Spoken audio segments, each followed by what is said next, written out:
చాలామంది ప్రేమ పేరుతో ఉన్మాదులుగా మారిపోతారనమాట. అదేంటో ప్రేమించిన తర్వాత మతిపోతుందో లేకపోతే బుర్ర పాడైపోతుందో అర్థం కాదు కొంతమందికి.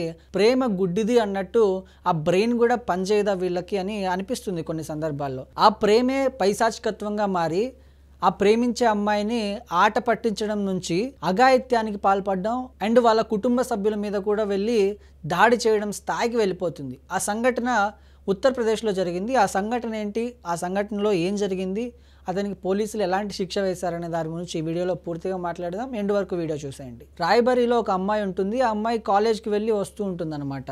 యాక్చువల్గా అమ్మాయికి కాలేజ్ బస్సు ఉంది. ఆ బస్ స్టాండ్ దగ్గరికి వెళ్ళి కాలేజ్ బస్సులో ఎక్కి కాలేజ్కి వెళ్ళి మళ్ళీ వస్తూ ఉంటుంది. ఇది డైలీ రొటీన్ అనమాట అమ్మాయికి. ఆ డైలీ రొటీన్లో ఒకరోజు ఒక ఆకతాయి ఆ అమ్మాయిని చూడడం జరిగింది. చూసిన తర్వాత ఇష్టపడాడు. ఇష్టపడిన తర్వాత ఒక 3-4 డేస్ కంటిన్యూస్గా ఆ అమ్మాయి దగ్గరికి రావడం, వచ్చిన తర్వాత సైట్ కొట్టడం, రకరకాలుగా ఆమెని ప్రలోభాలకు గురి చేయడం అనమాట. ఇవన్నీ భరించింది. ఎందుకంటే అవన్నీ సర్టెన్ టైం వరకే ఉంటాయి. ఆ 10 నిమిషాలు వాడి గోల ఏంట్లే అనుకొని వదిలేసింది అనమాట. ఈ అమ్మాయి యాజ్ యూజువల్గా కాలేజ్కి వెళ్ళి రావడం, చదువుకోవడం. ఈ అమ్మాయి కొంచెం చదువు అంటే ఇంట్రెస్ట్ కాబట్టి చదువు మీద ఎక్కువ కాన్సన్ట్రేషన్. ఇలాంటి పిచ్చి పిచ్చి పనులు చేసే వ్యక్తుల్ని పట్టించుకోదనమాట.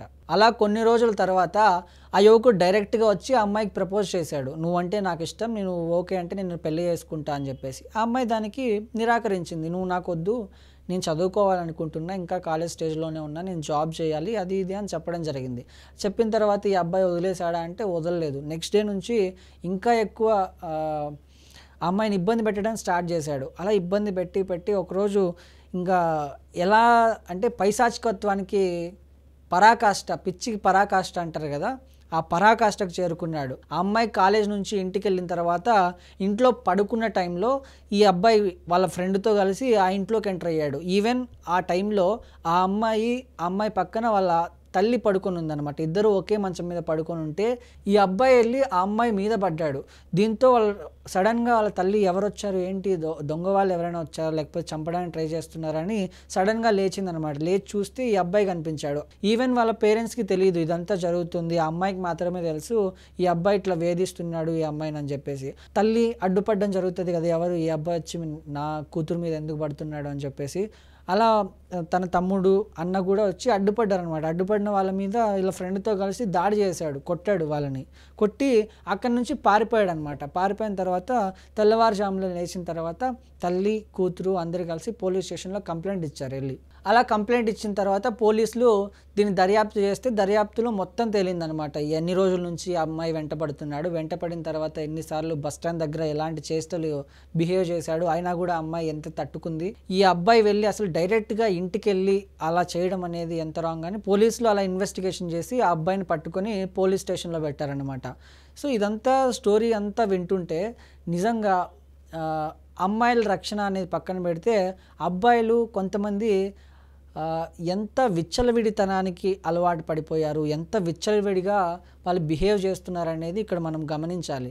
అమ్మాయిల కంటే అబ్బాయిలే చాలా సున్నితంగా ఉన్నారు. అండ్ అంతేకాకుండా మెతకగా కూడా ఉన్నారు. మెతకగా అంటే అమ్మాయిలు ఇప్పుడు పాష్ అయిపోయారు, అంతా అప్డేటెడ్ వర్షన్లో ఉన్నారు, అబ్బాయిలు చాలా తక్కువ ఉన్నారు. కానీ ఇలాంటి రోజుల్లో కూడా కొంతమంది సైకోలు ఉంటారనమాట.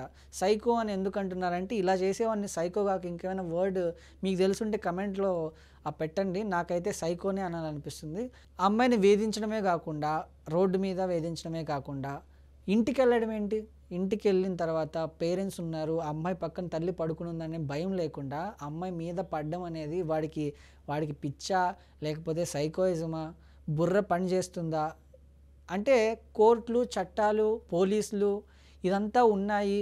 నేను ఈ ఇన్సిడెంట్ ఈ పని నేను చేస్తే రేపు పొద్దున నేను ఎలాంటి పర్యావసనాలు ఎదుర్కోవాల్సి ఉంటుంది, ఎలాంటి ఇబ్బందులు ఎదుర్కోవాల్సి ఉంటుందన్న చిన్న ఆలోచన కూడా వాడికి లేదు అంటే రేపు పొద్దున ఎలాంటి అఘాయిత్యమైన చేయడానికి వాడు వెనకాడు. సో ఇలాంటి వాళ్ళకు చాలా పెద్ద పెద్ద శిక్షలు వేయాలి.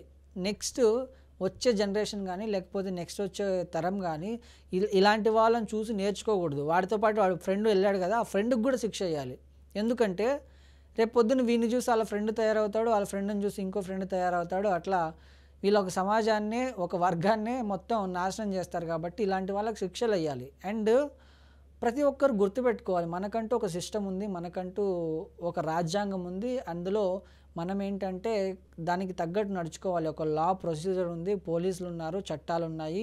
రేపు పొద్దున మనం ఈ పని మనం చేస్తున్నామంటే దీని పర్యవసనాలు ఫ్యూచర్లో ఎలా ఉంటాయనేది గుర్తుపెట్టుకోవాలి. సో దానికి తగ్గట్టు కూడా మనం నడుచుకోవాలి. సో తగ్గట్టు ఉంటారని కోరుకుంటూ ఈ వీడియోని ఎండ్ చేద్దాం. Thank you.